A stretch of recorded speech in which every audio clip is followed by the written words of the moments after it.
Good evening, folks. Michael Cohen broadcasting from Mr. Smalls and the River's Edge Radio. I'm here with Brian Cohen. Excuse me.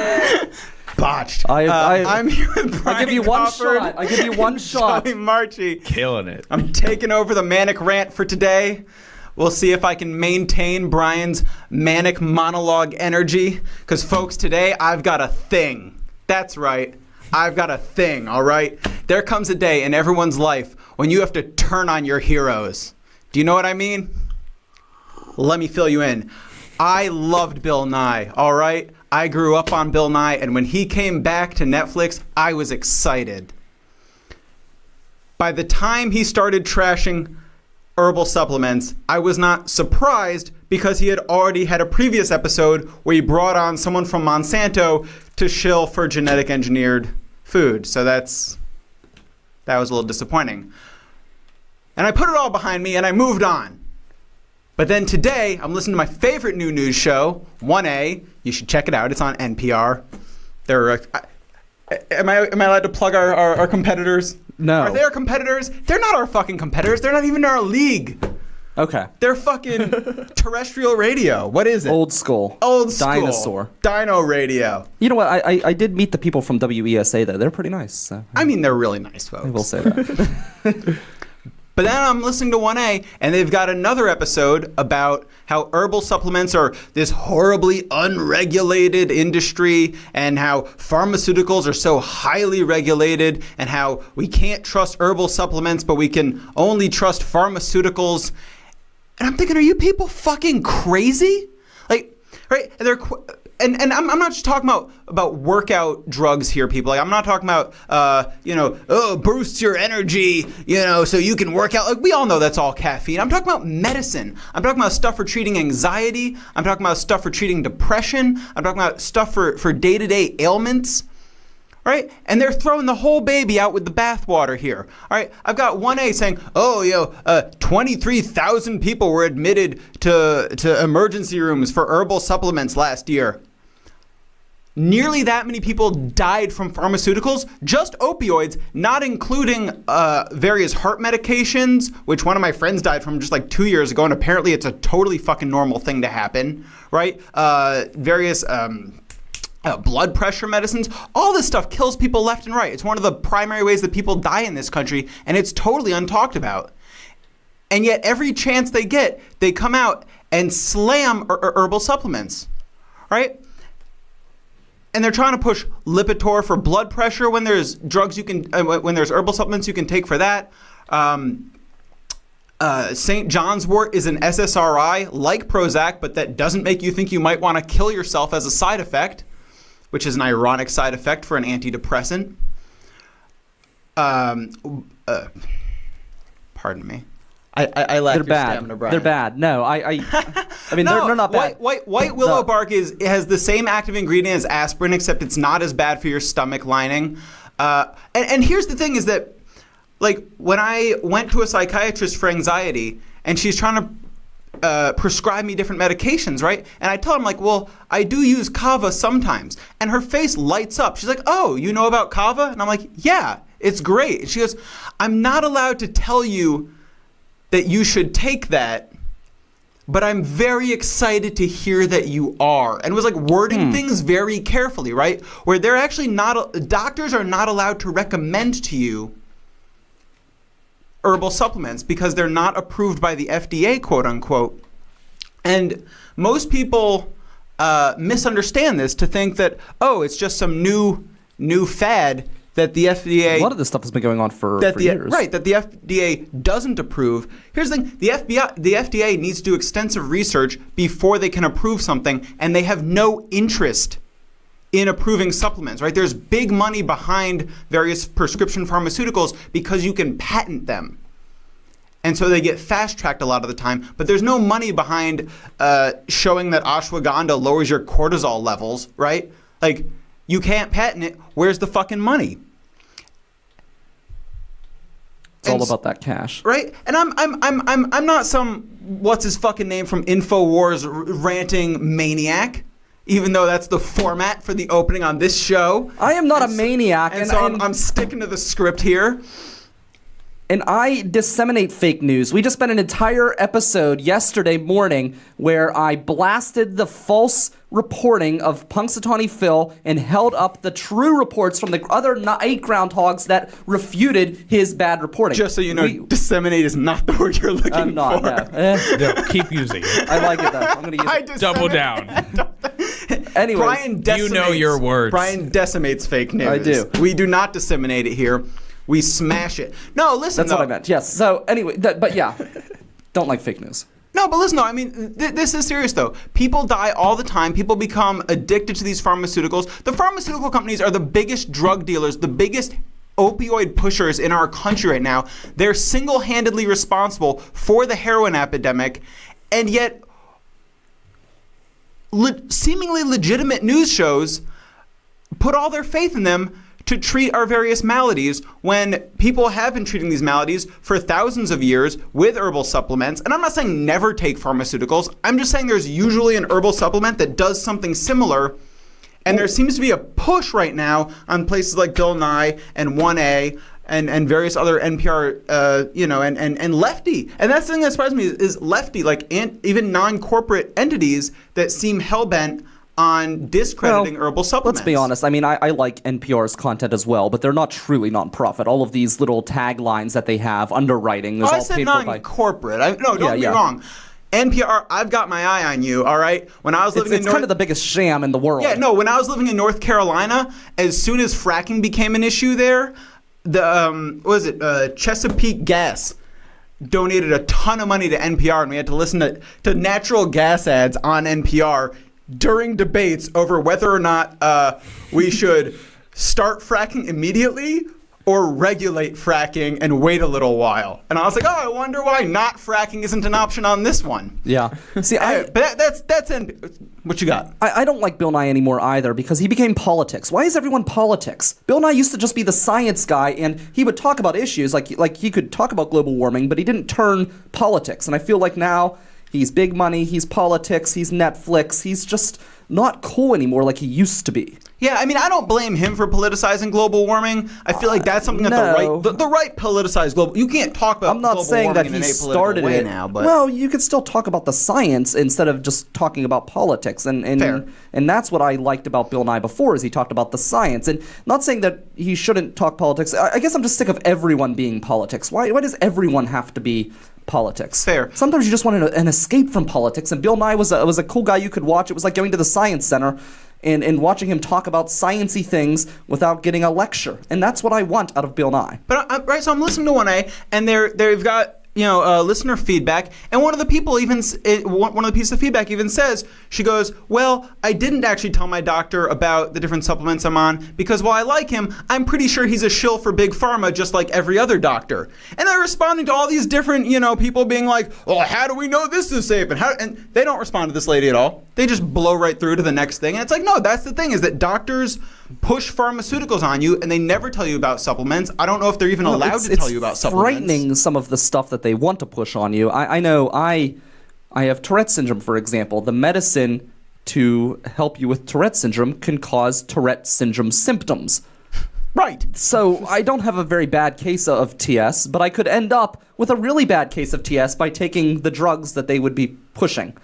It doesn't make any sense. And you listen to some of these commercials, my God, and they talk about the side effects. It's like your arm will fall off, but you may stop hiccuping. The side effects are often so much worse, potentially, than the drugs, than the issues that the drugs are trying to cure. Yeah. Like erectile dysfunction, for example. Yeah, it's a horrible thing, but if you have a heart attack because of it, because of the drug, you're not gonna be able to get off anyways. So is the drug really worth it at that point? Well, and again, at young ages, erectile dysfunction is a product of other things like stress and what's it called, decreased fake news, testosterone and stuff like that. And again, there's supplements that you can take to change those things instead of just being like, a pill that solves. It's a symptom. It's not a cause. Yeah. Right. And that's the problem is that American medicine is always just trying to to fix the symptoms and never looks at the causes, right? If you look at other countries where a lack of libido is a thing, like Japan, where they have these, it's very technological, it's very urban, everyone's living in these tiny spaces. Of course, they've got no sex drive, you know, and I think that's the issue here is that. Also, the pressure. Did we talk about this on this show? The people working themselves to death in Japan. Was it on this program, or did I just talk about it somewhere else? But people in Japan I'm absent sometimes. Are literally working themselves to death for fear of being fired or underperforming or anything like that. So you talk about stress and anxiety. Yeah. People are literally committing suicide because they're at work so much, and it's gotten to the point where now businesses are shutting the lights off in the building to force people to leave.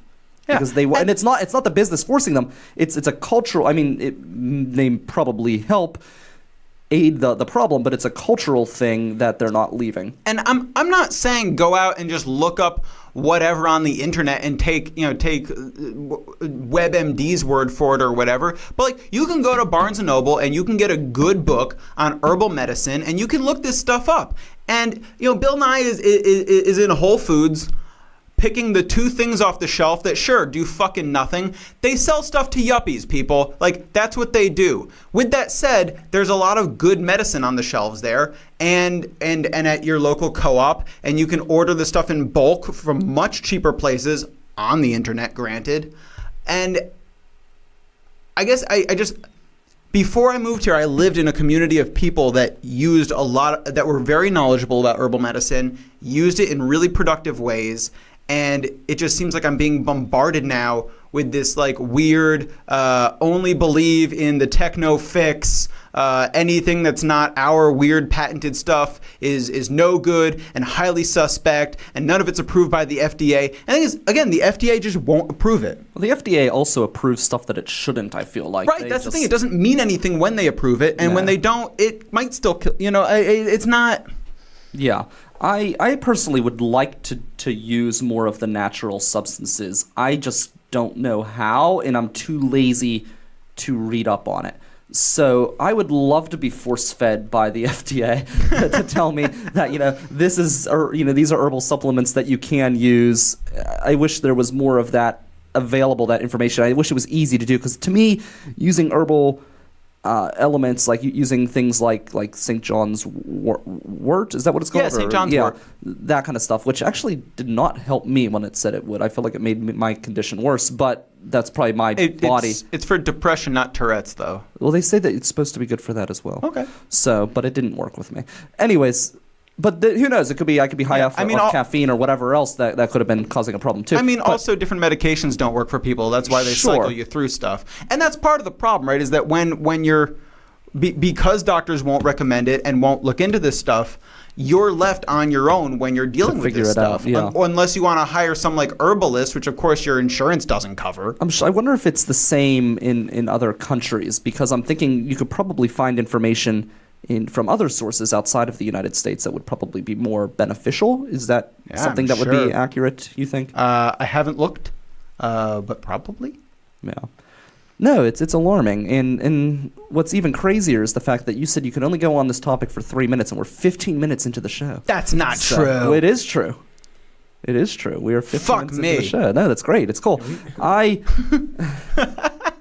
agree completely. Like I said, I would like to know more, but it's kind of like recycling, where I want to recycle, but I'm only going to recycle if a truck comes to my house and picks it up. I'm not going to throw bags into a car and drive it to a building. I'm just not. So it's kind of the same thing with this. I'm the type of guy who would make these decisions based on WebMD, and maybe that's not a good idea. Well, and I mean, like, when I'm looking at taking something, I go to several websites to look at different ones. I just want a Wikipedia of stuff like this. Yeah, it'd be fantastic. And to be fair, my initial rant was not 15 minutes. We've had a little back and forth, yeah. A few trips down memory lane of stuff you've talked about on other shows. I mean, we're kind of all over the place there. We're talking about Japan and stuff. I mean, it's this, that, and the other thing. This is River Talk. This is the River's Edge Radio Network. We're broadcasting from Mr. Small's Theater. That's Michael Cohen. I'm Brian Crawford. And did you hear about the Groundhog Party yesterday? Tell me about the groundhog party. Yes, we had a party.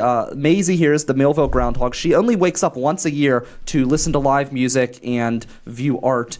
And if she's satisfied, she'll make a good prediction for the upcoming Millville Music Festival. But I think the party was good because she's been speechless and she hasn't fallen back asleep. Look, she's sitting up right now, but she can't say anything. She's in shock because the party was so amazing. We raised over $1,700 for the music festival in one night. That's incredible. That is 34 times as much as we raised for net neutrality.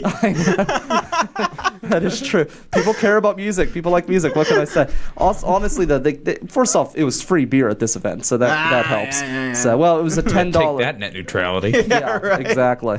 Does net neutrality have free beer? I think not. No.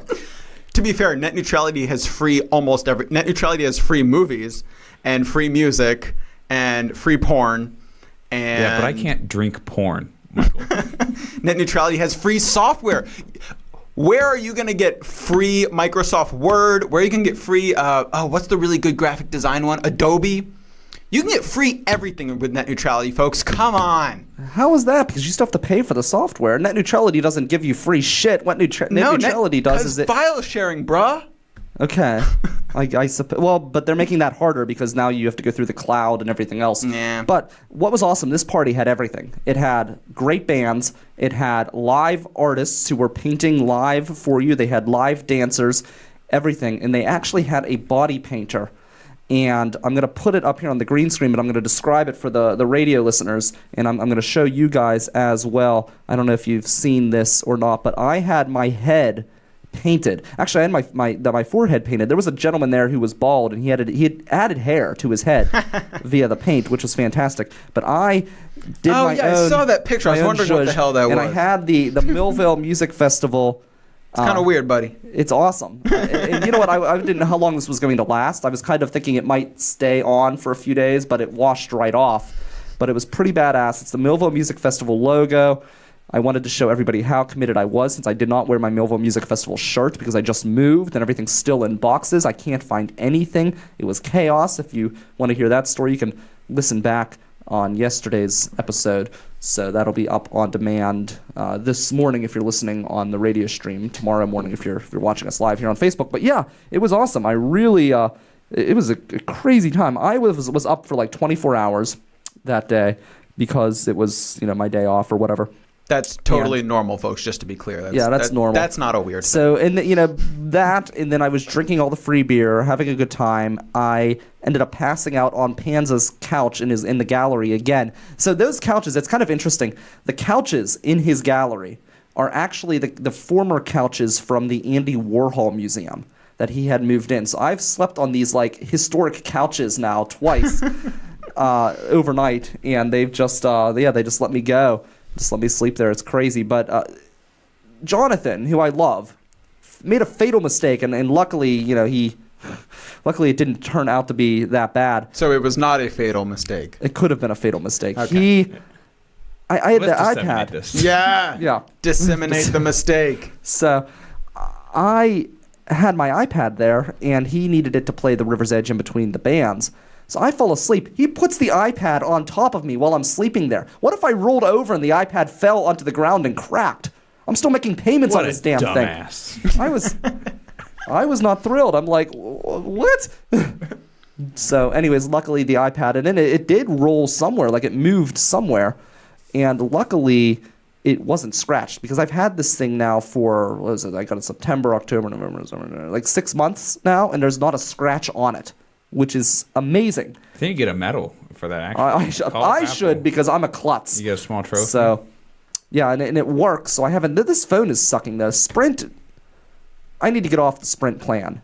It is horrible, horrible. Every day now, multiple times a day, I have to go into airplane mode and come out of airplane mode in order to receive any of my messages. Damn, bruh. How does anyone live like that? It's like living. I don't think you're supposed to. No, and I've got like the most expensive phone. This isn't living. Of all the indignities that we suffer under industrial capitalism, you would think, at very least, you could get your messages. One would think. So I'm a man of simple needs. Maybe it's sabotage. What's it all for? Could it be sabotage? For that, If you're listening to the show and you have an idea, if you think someone's sabotaging me, please leave a comment in the comments to see. Could it be the bike lobby A, Colonel throttling? Mustard. B. Well, it might be the bike lobby throttling my service. I can imagine them paying to throttle my internet speeds, thinking that they can thwart the network. It could be. Who else could it be? Miss Petunia with the candlestick.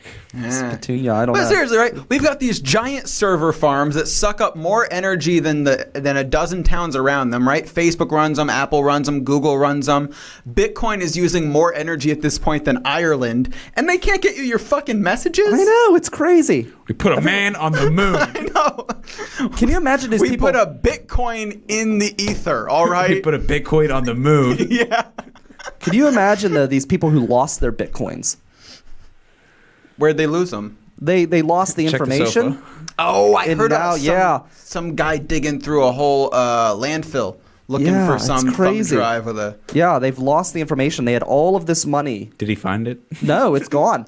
And the thing Nah, is, you want to take a field trip? yeah, Go dig through some trash. yeah, right. It's only worth half as much as it was when he was digging for it, though. Okay, so. good. Yeah, the price is. Why going has it been 3 back days? down. So there's this man who's refusing to pay property taxes because of goose poop, really. And I've got the story here. I think I forgot to switch back. See, I'm not good. This is where it sucks when you don't have an engineer. Zach is off making money for the Super Bowl because he delivers pizzas. So of course, this time of year, this day in particular, is like the holiday for pizza delivery. In a way, I mean, it is. I mean, you make a ton of money. People that love way. pizza. Absolutely. He told me, he's like, are you doing a show today? And I said, well, I am. But he's like, oh, they call me into work. I said, well, if you need to go. That's a ton of money. So, so the camera stuff is a little bit off. But anyways, this man. thrilled that we are broadcasting during the Super Bowl, by the way. Oh, yeah, fuck them. Who cares about them? Well, if you listen to your friends over at WESA, they'd think that, we would really care about this game because obviously we don't like New England. And according to them, the Philadelphia Eagles are huge rivals of the Steelers because nobody at WESA. Well, here's the thing. If you know just this much about sports in Pittsburgh, you would know that there is absolutely no rivalry between the Steelers and the Eagles, but WESA seems to think that it's like this huge rivalry. In fact, during World War II, when both teams lost many members to the draft, they had to put the two teams together for a season and play as the Steagles. That's true. That's interesting.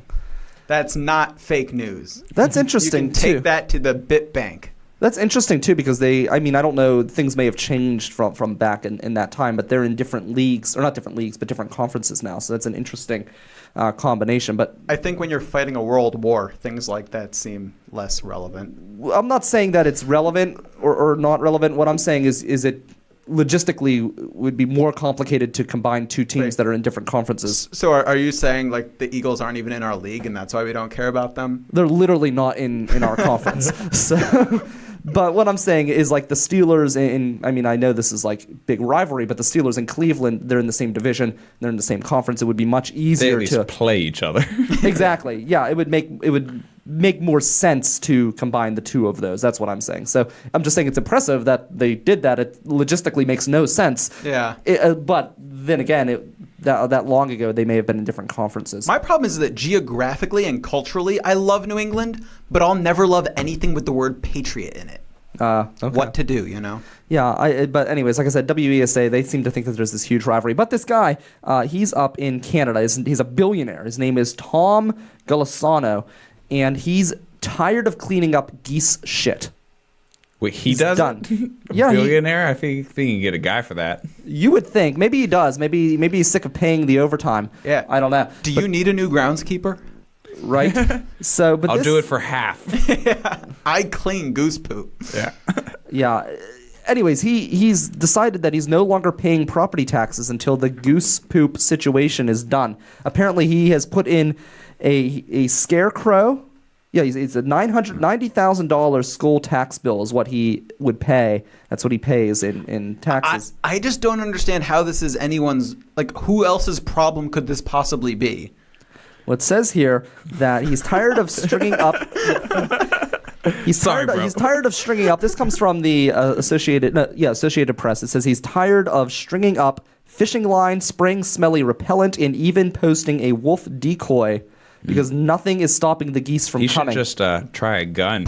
But what does it have to do with taxes? That's the thing I don't understand. I understand he's made miserable by these geese, but yeah, it rains in my neighborhood all the time. You know, like there's trash in the streets. What if I told you you could not pay taxes? Right?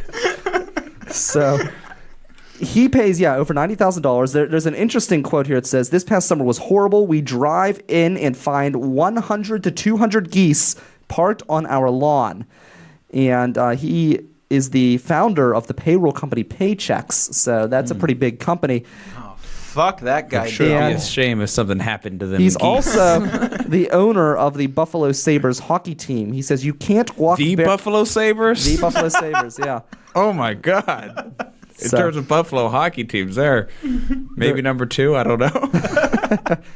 So he says that you cannot walk barefoot, you can't play frisbee, you can't have your grandchildren run around. Oh, those Here I great am Canadian paying traditions. all of this money in taxes, and I can't even use my property because of geese droppings." I think this guy has a point.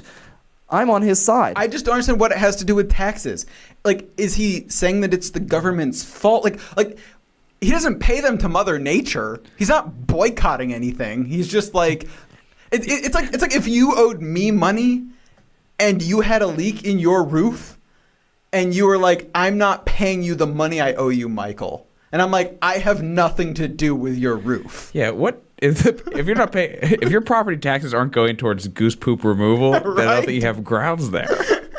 Well, maybe they should. See, I would actually like to see I'd like to see a bigger effort here in Pittsburgh. Now, this is a little bit of a different situation. You've got the Great Lawn on the north side, which often is a shiny white gloss of goose poop. So the green is turned white because there's so much goose shit all over the Great Fertile. Lawn, and you can't walk on it.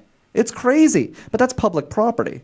So I feel like at that point, maybe they need to hire some more road crew people. Yeah. If we all stop paying our taxes now, Right? Well, Just hey, you saying. know what? We could do that in protest. Sir, I'm sorry you own so much property that you can't afford a janitor for all of it. yeah, let's keep Which eyes you on this can, case. just to be clear. You know Let's what I mean? follow this. Set a new precedent. I think we should come and take the tax money from him by bayonet point and then turn his house into a library and his yard into a That would be garden. your suggestion. Absolutely. See, I would like to really attack the geese. Like I feel like especially on the North Shore, like there's so many of them and they're mean and they're nasty. And it's the one thing that's fun is you can convince them to fight each other, which is like a fun thing to do, and that's something I often will do I used to do when I Just used tape to. knives to their wings. No, well, that would actually be even cooler. But no, I was talking Great. about. My co-host is a goose Michael Vick. Hey, Alleged. Michael Vick attacked innocent, nice, loving dogs, and these geese Are assholes. they're assholes. They're bastards. They're terrible people. They poop all over the place. So They're warmongers. Yeah, right. they are. They've Pedophiles. they've waged war. Heroin dealers. They've Yeah. waged They waterboard each other. they have waged war on us, the people, in our walking. Like I'm just not saying that they should all be gone, but stay to goose places, stay away from the people places. But you can get them to fight if you're on the trail and you start throwing things at them. They'll start walking down the trail, and when they run into another goose, they're very territorial, and they'll start doing battle. So I kind of like your idea of arming them, and then when they start doing battle against one another, Tryouts. they can kill each other. That would be great. No, but I'm thinking, I've said this before, I would like to hire the team of sharpshooters and archers that Mount Lebanon hired to tackle the deer and move them to the North Shore. You've got all of those buildings. They could literally go into the windows of the buildings and shoot bow I and mean, arrow. the other thing with geese is you don't even need sharpshooters, right? I feel like the projectile thing makes people uncomfortable, but like, give me the okay and I will go hunt goose with a bat. Yeah. Like, goose is delicious. Okay, that's one way of doing it, but it's much cooler to hire a team of sharpshooters and archers. I mean, that just sounds cool. I'm That's sorry. I thought we were trying to save tax money. I am okay with spending tax money if it's for something that's Get an as, airstrike. That's as bad as like an Some hand airstrike. grenades. I mean, Gas them. Why not? Good press. Yeah, right. Just use mustard gas on the geese. It'll be fine. Hey, can we get some of that DDT going again? Right? Agent Orange their asses. I think it would be cooler to have the sharpshooters. I don't know. I think that's just the way to go. It's badass. And I would just love to see, like, I don't know, troops of sharpshooters and archers roaming the North Shore I want a military state. I want martial law. just for the geese. Just for the geese. For our own protection. Not for the people. I just want them to go down and mow the geese down and put it on video. Can we stream that on the River's Edge Facebook page? I would. Are we start doing YouTube videos of I bet you could. I don't know if the press would be very good. Yeah, I think the me press would be hunting geese with a fantastic. bat. No, the Crazy archery. Pittsburghers murder hundreds of geese with their bare hands. So, anyways, I just feel for this guy because I understand what it's like to try to walk in the yard, and there's goose poop everywhere. You can be sympathetic to the goose issue, but it still just sounds like he's another rich person who doesn't want to pay taxes. What? No, rich people always pay taxes, Yeah, man. they're the best at it. They have the most money. Right? They do. Michael, sometimes. I'm sorry, I get all confused. Crazy. It's poor people who won't pay taxes. Yeah, I mean, those bastards. Because they're moralists. Leeching off the system. / do not look into whether or not I've paid taxes. It's time for the weird news. Rolling right along.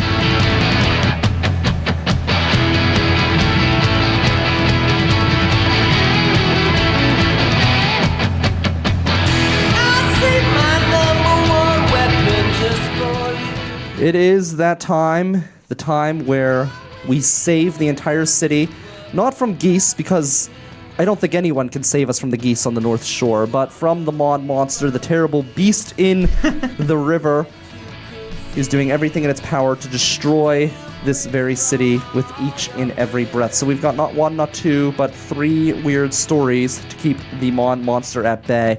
And the first one has to do with a really effective hairdryer. I mean, really effective hairdryer. We are talking, you will be so dry after blowing your hair with this hairdryer that you could actually say you're a little bit crispy.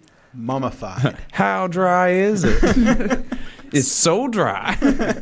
So this hairdryer was turned into a flamethrower. It says here, according to the Huffington Post, that Erica Schoolbread posted a video Monday showing her hairdryer catching fire and then appearing to shoot flames.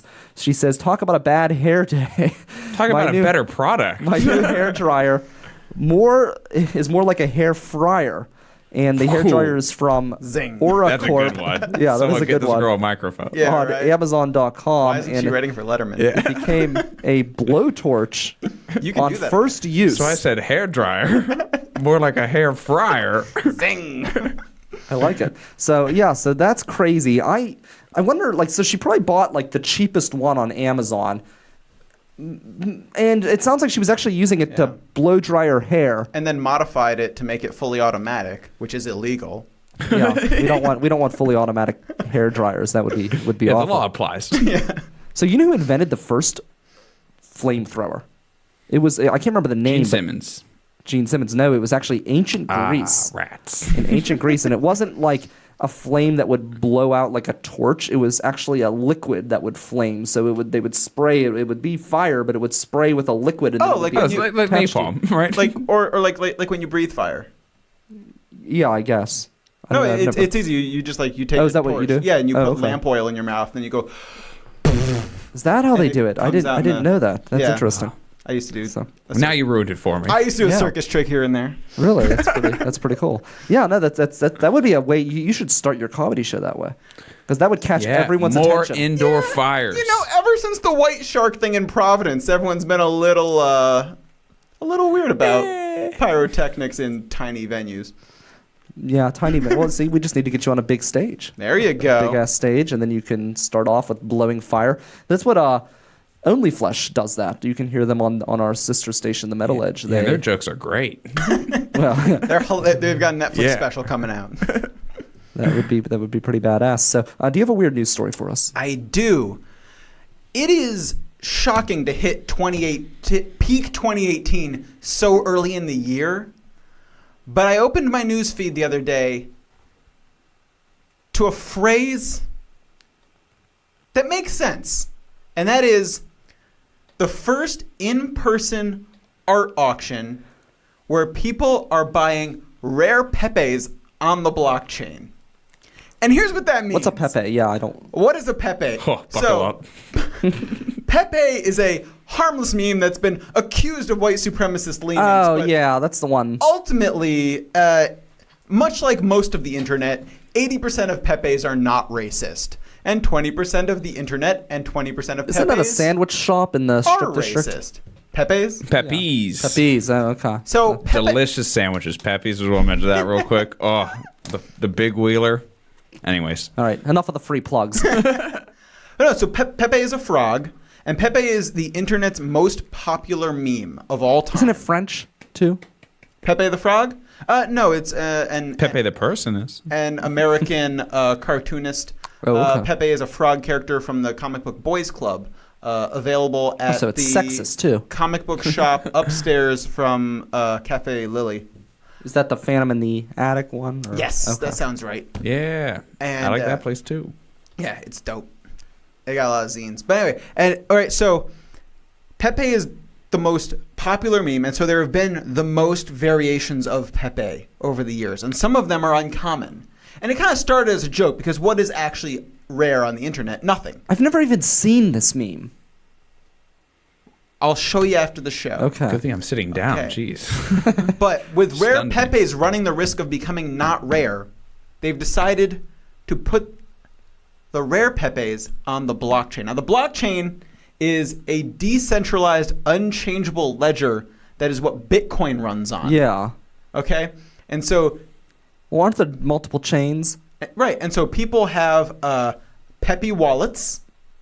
And that is where you keep your rare Pepes and you buy them with Pepe Cash, which is a cryptocurrency specifically for buying rare Pepes Wow. that you can buy with Bitcoin. It seems really stupid. Does it get like retired from the internet once you buy it? You just own it, which is the weird Oh. thing. That's the only part I didn't understand in the article was who decides how you get ownership. Well, doesn't the guy who wrote it originally have a copyright on it? No, it's a meme. No one knows who makes any of them. That's the bizarre thing. I thought you just said it was an American cartoonist. Oh, I mean, once your thing is a meme, you have no rights to it. Okay. No functional rights, anyway.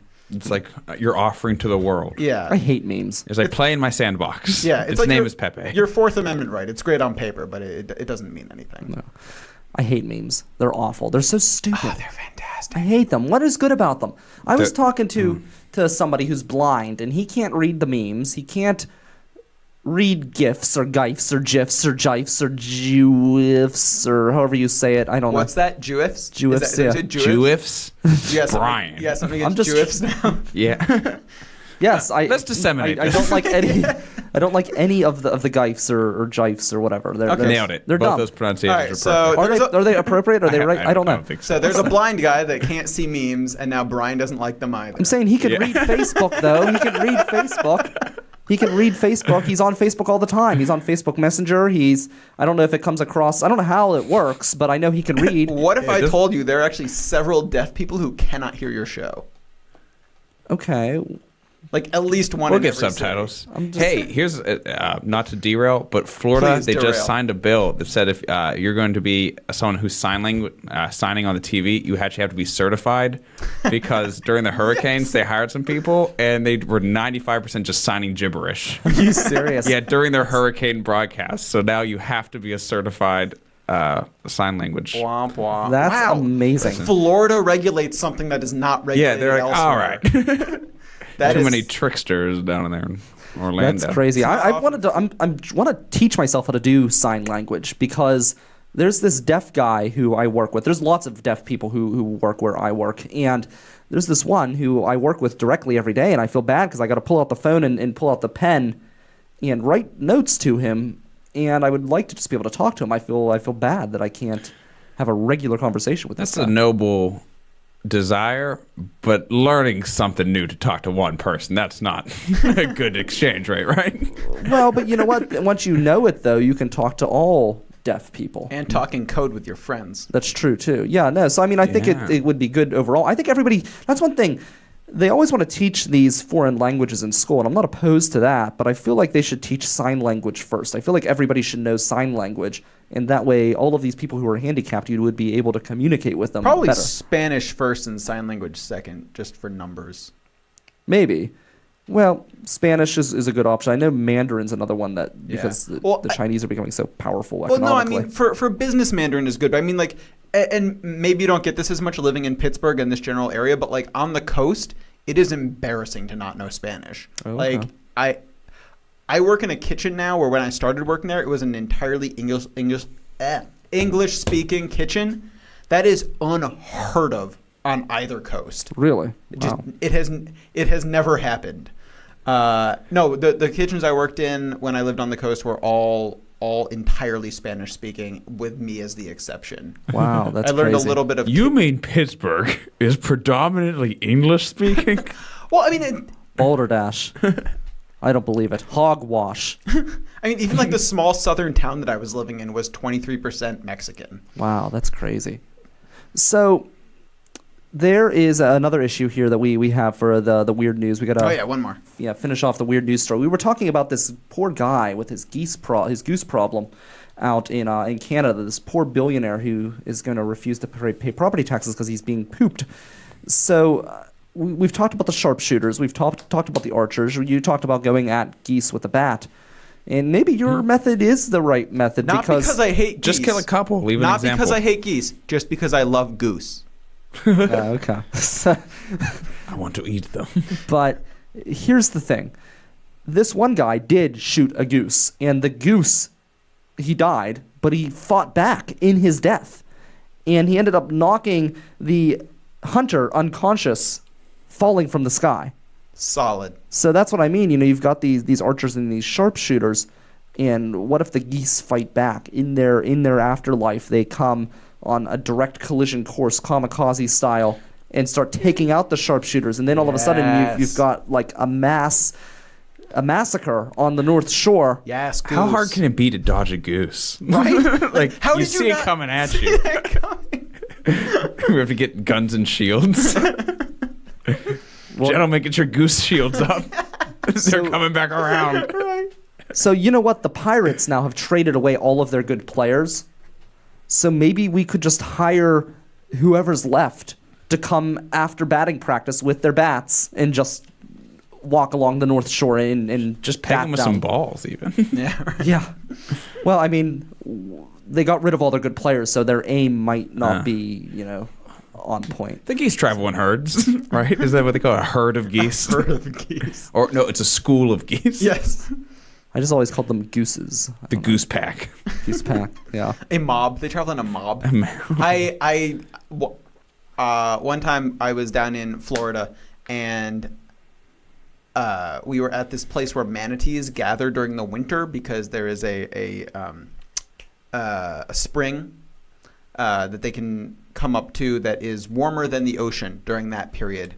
And a woman was down the fence from me a little bit, and she goes, "Look, honey, a school of manatees." And I turned and deadpan. I was just like, "Actually, manatees travel in a posse." A posse. What Nice. a dumbass. And she turns and goes, "Oh, a posse of manatees, honey. Did you know that?" It's like, yes. That's amazing. Fake news disseminated. So, there's a Westmoreland County Libraries, and this is something that I teased about in the opening, and then we're going to talk with you, Joey, about what you've got going on. The people on the internet are mad again.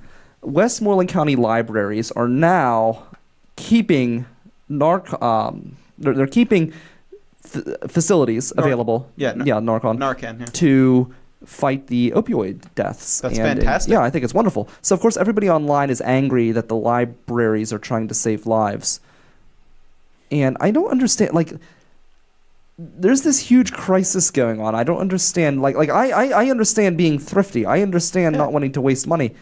It's but the I feel number like one killer for people our age. It's the number one killer, yeah, and it's the number one killer in rich areas, too. You would think that this wouldn't be an issue among these, conservatives of any issue, because it's more likely that their kids will die from this than anything else. So you would think that it would be like a no-brainer. But all of these schools and the libraries, and they're doing it in Westmoreland County now, where they're preparing this stuff to try to fight back. And I think it's a great thing. So. Yeah, I mean, there is the restaurant I work at, another one of our branches, which is in East Liberty, has had multiple overdoses in their bathroom. And let me tell you, there is nothing to ruin your day like an overdose in your bathroom. I can't even imagine walking in and seeing that. Yeah, That's right? terrifying. Yeah, especially when you got to poop. I love what Sheetz is doing, though. That's, to me, is horrible. You know about selling that, heroin? right? Putting cameras in the bathroom? No, they're actually changing the lighting in the bathrooms to scare away addicts. Oh, so they Just can't strobe lights? No, they change it so that you can't see your vein. veins. Yeah. Yeah, they're using a blue So- light or something. It would be one thing if they did that and then offered like some sort of treatment, but it's literally like just don't do it here. They act like they're trying to fight the addiction, They but put a really drug counselor in every bathroom. they're son, not stopping what do you- anybody from taking opioids or heroin. They're just stopping them from doing it in the bathroom. It's just kind of like scurry away, Yeah. do it somewhere Go else. do it behind the dumpster like everyone else. Yeah. There's less kids there. Right. So I don't know. I feel like that's kind of alarming. I feel like their mind is not in the right place in that one. I mean, everything about the way that our country has reacted to drugs for my entire life has been alarming. Yeah. Uh, So yeah, let's just roll along because we're running a little Yeah. bit behind today because we had such an invigorating opening conversation. So Folks, I am so excited because we don't get comics on here a lot. And tonight, we don't have just any comic. We have Joey Marchi, who hosts, hands down, my favorite open mic in the city. Oh, stop. Whether he likes it or not, it's where I bring all my newest, rawest, unrehearsed stuff to try out for its first time. It's That the raw Michael Cohen. Yeah, it's the 5 and Dime at Hambones every Monday night at 8:30. But you got to be there before 8 to sign up because it is popular. Yeah, thank you. Joey. Yeah, the 5 and Dime. It's awesome. The Unplanned Comedy 5 and Dime. I've been running it, about 15 months now. I had my 1-year anniversary a little Wow. bit ago. Yeah, it was real great. It was one. Oh, stop. You're going to make me blush. It's been awesome. I was lucky to inherit it from Woody Drennan, the man behind Unplanned Comedy. He coached Pitt's improv team, which I was a part of, and I met him through doing that. Okay. And then I started doing comedy shortly thereafter, and I saw him at out and around town, and then he told me about 5 and Dime. It was improv and stand-up. I remember those So I days. went every day, and every day. Boy, I wish. I went every week, and then he started having to teach classes on Monday, and I was in the right place at the right time. And it's been awesome. I have a blast with it now. It's grown. It's different than when we started, but it's still adapting, still changing a little bit.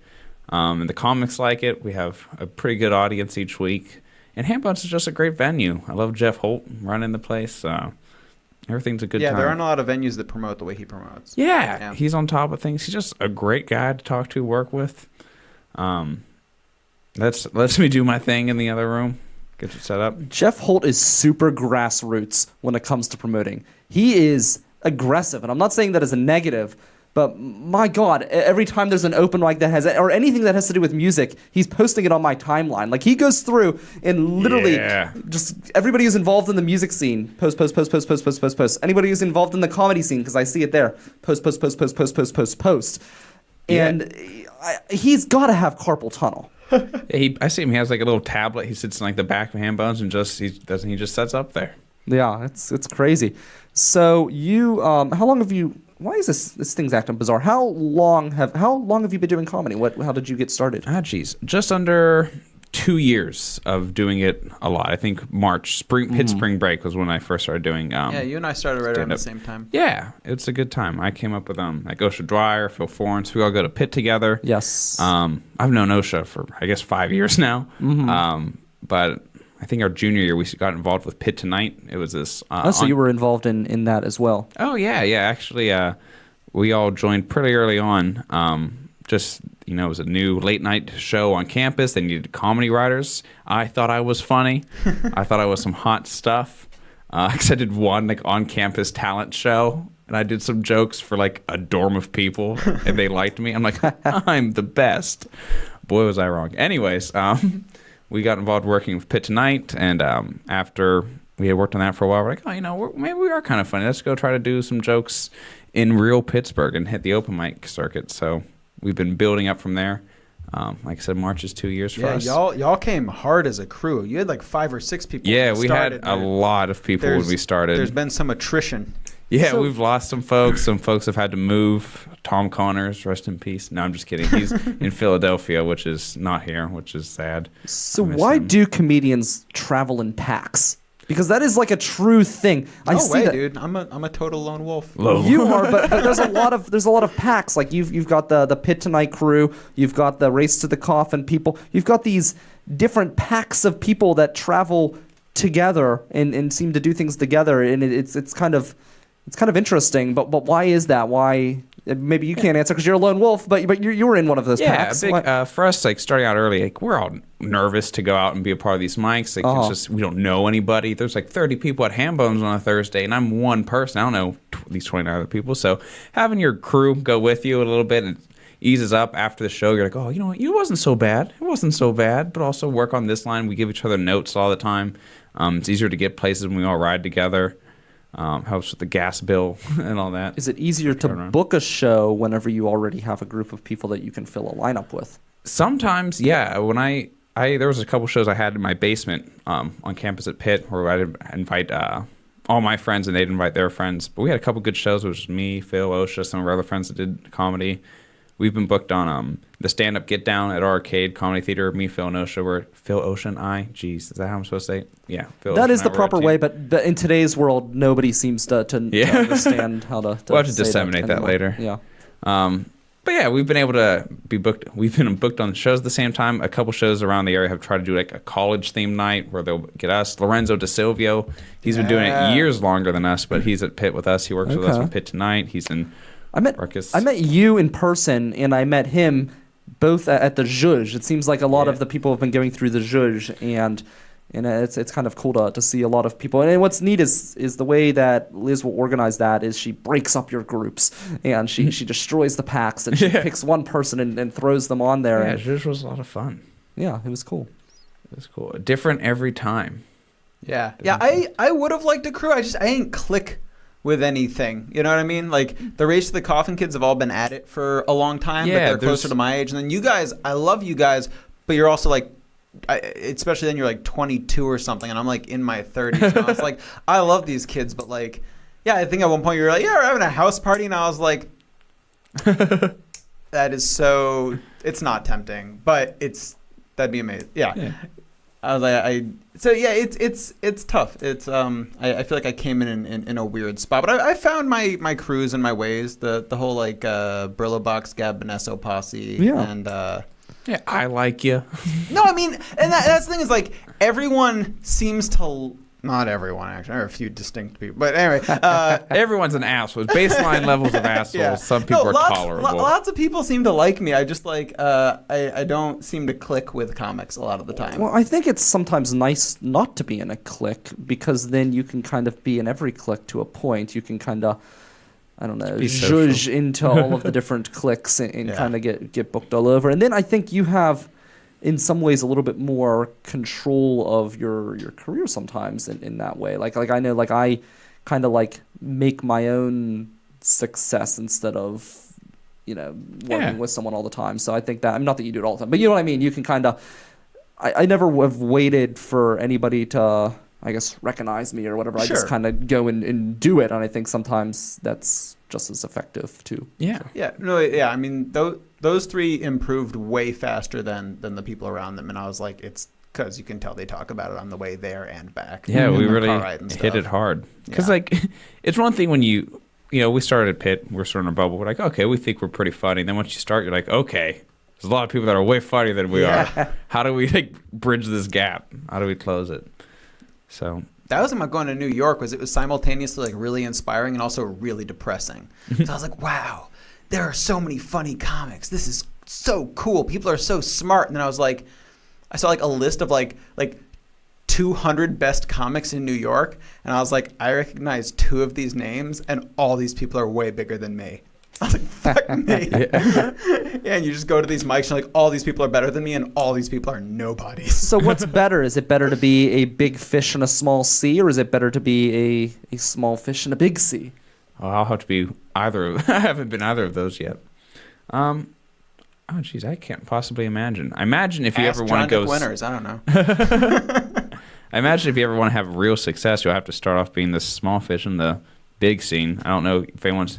Not many people are going to be the biggest comic in Pittsburgh and then immediately jump into stardom from Pittsburgh. I think maybe. I feel like in today's world, it might be more possible just because of the internet and you're able to, as long as net neutrality doesn't thwart us all into oblivion, you're able to get your name out there to other people. But I think one of the struggles if you're a big fish in a small sea is if you become too ingrained in your culture. I think it makes it too difficult to grow and to travel. Yeah, because if why all of your leave? I'm the biggest fish. well, not only that, but if your jokes are all centered around your region, nobody's gonna get it outside of your region. Yeah, there are a couple of really sweet comics in this city that I love. But yeah, like their opening 10 is just all Pittsburgh. Yeah. Yeah. So once you do that, I mean, you go to, I don't know, you go across the country to California, and nobody gets it. Nobody's gonna understand what you're talking about. So Yeah, I'm actually saying I'm going out to California the second half of this year for some Oh, trial are by you? fire. Ooh, you dog. Nice. Good luck. Thanks. that's pretty cool. So, what do you have coming up? What shows do you have lined up? I know you've got the open mic on Mondays. Which Every Monday. I need to get out to that. It's hard for me to get out there because I'm lazy, and I often come to this. Stern but fair. To this, I don't want to go out. Well, no, it's not that I don't want to go out. I always go out, but there's an open mic right here with music that I live next to, so it's just like, I can roll out of bed Stiff competition. and walk All right. into that. I often used to hit both of them. That's what I should start doing because, well, I'm hoping to get. It'd be nice to get Monday nights off again. Now I'm off on Tuesdays. They keep switching things around a little bit, which makes it challenging. So, Yeah. what time does the open mic start?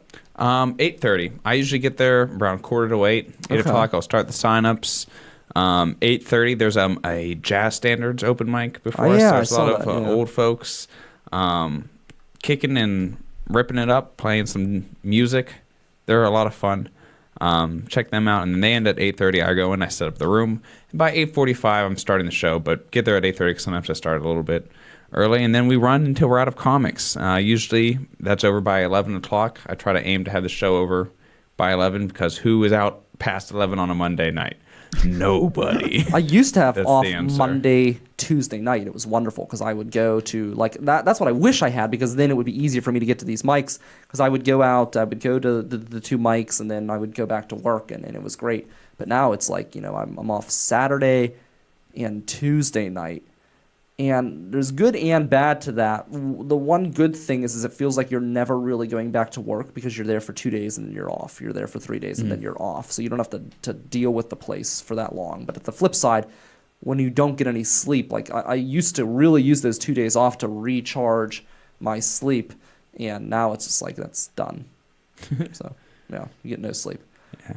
You got any big projects coming up? Like not in the immediate future, but like what are you working towards this What am year? I working towards? Well, I'll tell you. I'm really trying to get a good 10 minutes down. I actually started watching my sister for Christmas. She got me Steve Martin's masterclass Nice. for stand-up. And she's like, I know you do stand-up anyways, but this will be good to watch. I'm like, well, maybe I'll pick something up. And it totally changed the way I think about my act. Really? Yeah, because when you write jokes, like, okay, I have this joke, I have that joke, I have that joke. I'm just going to do this joke, I'm going to do that joke, then I'm going to do that joke. And then it's probably going to be 5 minutes.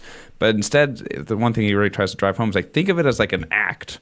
Like every second has to flow into the next. Like what's going on? What are you doing? So I've kind of worked on like transitions between bits and really fine-tuning bits. I had an interesting thing happen to me in Columbus, Ohio. I went to visit my sister there, and I've been developing that into a story. And it's something I've been trying to just write more and really develop, try different lines. Phil Florence and I, we converse a lot with each other on different like lines and wordings. So it's been coming along. It's almost like a 3-minute bit I have now, and I've been working on like a line at a time, week, like night by night even. So I'm just trying to get back to like just fine-tuning like material, getting that worked up. I was lucky enough to be booked on the Burning Bridges Festival this year. Yeah, I'm really excited nice. about that. It's my first time making an appearance, so I'm geeked about that. And then this Saturday night. I believe it's called Love Fest at Needs Hotel in Lawrenceville. They do comedy doing I think it's part of a music show, a variety show, was how it was explained to me. So they're going to have a bunch of different acts, and they asked me to do, or the gentleman putting it together asked me to do some comedy. So awesome. That should be a good time. Did my 100th show there at Needs Hotel, actually. Oh, hot damn. Yeah. Oh, hot damn. That's cool. That's awesome. So to answer your question, I'm really just trying to fine-tune, get my character down on stage is my thing. Because I know I'm a guy that likes to tell stories. And, you know, I guess it's just getting your stories to be like the same quality every time. I'm taking, at Pitt right now, I'm taking an intro to performance class. Because I want to learn how to act. Yeah. Just in general. Like, I'll be listening to my recordings and I'll have a punchline that works like for a week or two, and it works every time. And then now I'm doing the line and it's not working. And one thing is like, well, now you're subconsciously, you know that's the punchline, you're delivering it differently. You're never going to get back to that original way unless you can change the way you deliver the line, change your performance and your persona. So I'm just trying to be comfortable on stage, but also consistent. That's the worst thing when something hits for the first week and then dies off. Yeah, it's like, what am I doing wrong? Yeah. Is it me? Is it something I did? Did I not set up right? So I've just been like trying to be diligent about listening to my recordings, like analyze each of my sets. Why did this work? Why didn't that work? Kill your babies. Cut the lines that don't work. Yep. Like there's a lot of lines I have. I'm like, oh, I love this part of the story, but it's not funny. So now, do you like beat yourself up a lot? Because I know I will. So like, I really don't go back and listen to too much of the shows because I've lived it, I've heard it, but I know exactly, as I say it, what works and what doesn't work, and I will beat myself up for an entire night if it's a show that I don't like or I don't feel like things are resonating. Yeah, I mean, I'll go on minor tilt if like something doesn't go well, if I blow it, but I think the information you get from like looking at something you've done is just so helpful. Like there's so many times where I'm like, why didn't that bit get any laughs? I thought it was so funny. I listened, it's like, oh, you did not enunciate the setup. They had no idea what you were talking about. And it's almost a relief at that point. Like, oh, well, at least it's not that the jokes are bad. It's just I didn't even do the jokes. So that's that too. And also, you know, I've messed up on stage enough time. I've lost enough things in life. I don't get too upset about things. Sure. The cool thing about like comedy is that every day it's new. Like whatever I do at my mic on Monday is totally independent of what I do on Tuesday. It's independent of what I do on Wednesday. So if Wednesday doesn't go well, I can do it again on Thursday. Even just listening to like my Columbus story I've been talking about. That happened 3 or 4 weeks ago, and I listened to my recording of the first time I told the story, and I listened to my recording of how it is now, and just seeing how different it is, and just like how far it's come and how punchy it is now. There's still a lot of work to do on it, but like, it's exciting to even see like, oh wow, if I actually put my nose to the grindstone and try to edit and try to write, like good things can happen. So sort of what we were talking about, like how do you make it? Like, do you want to be like the top 200 people in New York or something like that? It's just, you can do it. You just have to work really hard is what I'm learning. And then be lucky on top of that. Yeah. So I think, like, to get back to it, I'm just trying to develop my act, become a more friendly stage presence, really get myself down, and then start building up from there. And then, have you ever had a really, really bad moment on stage where... Constantly. Okay, so what goes through your mind? Oh, usually terror. Or just the fact like, I'm about to lose these people, or these people aren't going to like me. See, you look so comfortable on stage. Like, I'm relatively comfortable with my writing, but, like, I would kill for the stage presence you have. Unfortunately, I couldn't take it from you if I did. So. Would you literally kill for it? I mean, it's a moot point because it would die with him. So I spent a couple summers as a pool waiter at a country club, so I had to deal with just angry people like all the time. Just anytime we messed something up, I had to go out there and just take the brunt and smile. So that's one thing that I think I'm able to translate when I'm on stage is like, oh, I messed that up and you guys do not like what I just said, and I'm just gonna smile and get through this, and then hopefully we could still be friends. Yeah. If you did kill him for his stage presence, God, kill me for something better. Take my good looks or something. If I get killed for my stage presence, I'm gonna be pissed. I don't want to die. So you would be pissed if you got killed for your stage presence. I'd be pissed if I got killed. Period. Fair. I imagine, yeah, that would. Especially That would now, be... I have so much I haven't failed at yet. But if you did die, how would your funeral go? Probably very sad. Very, very A lot sad of people funeral. would miss me. Or so I think. Probably have it at Duster's up in Trentham. No. Same. You could. Can I plug a funeral home? No, and I'll tell you why. Yeah, I wouldn't go there. I mean, are they? What kind of? I'm not funeral going to talk about them. I was just a moment of name recognition. I see. I'd rather not talk about a funeral home. I would love to talk about a funeral home. Why don't you tell us a little bit about... If Michael killed you for your stage presence. Because, folks, you could die any day for any reason, Yeah, it doesn't matter. and you gotta get buried somewhere. You might as well be Hans, the only family-owned funeral home in Millville. And Joey, once you've been killed, once you've been killed by Michael for your stage presence, you could be buried in a green burial because they specialize in green burials at burial. Hans. Yeah, Well, this is the first I've heard of this. exactly. You should have led with that. I would have changed my whole answer. Family owned, been around for generations. Yeah, they used to own the house that I just moved out of. They bury themselves. They support local events like the Millville Music Festival, the They do. fantastic community members, Hans Funeral Home. Do not, don't. Well, hopefully you do miss it for a while because you don't always want to die. But when you do die, hopefully you don't miss Hans because that's the place to go. I don't think you get to miss anything. Well, you know what? You could come back as like a kamikaze goose and take down a hunter or two. Oh, God, what a terrible thing to come back as. I feel like I'd probably come back as like a tapeworm or something. You know, I once was afraid of having a tapeworm. I thought I had a tapeworm once. You told the story. I did, I want yeah. to say last week. Yeah, so Yeah. it was Very frightening. topical. A lot of tapeworms in the news right now. Are there really? No. No. Okay. I don't think there's ever been That's a like so tapeworm in the news. creepy though. Like the entire concept of a tapeworm and the way it looks. Oh, is yeah, super there's creepy. so many things in nature that will kill you in terrifying ways. Yeah. That's why I always say so. Like pot's always in the news and legalization of marijuana, and I'm always in favor of it. I don't know if I've ever talked about this before, but one thing that always drives me nuts is when potheads use the argument that it's natural, man, it can't be bad for you, and I'm always saying no. That's a horrible argument. I'm in favor of legalization, but that is the worst argument you can make. Snake venom is found in nature. Those berries in the Hunger Games. Yes, bee stings are natural. Peanuts, when people are allergic to peanut butter, peanuts are found Yeah. in nature. It can kill you. When the dog bites, when the bee stings. Exactly. Like that is the Falling. Falling. That's the worst argument you could possibly make to push your pro-legalization argument. And you just come across sounding like a stoner. Like I feel like no advocates really say that. I feel like that's the difference between like a legalization advocate and a pot enthusiast. Is that pot enthusiasts argue that it is natural and so can't be bad. It's like, all right, who are you trying to convince? Yeah. I think the thing I'm really excited about for legalization is for pot advocates to shut the fuck up. Yes. They That would are be wonderful. the most annoying activists. I want to see how many people.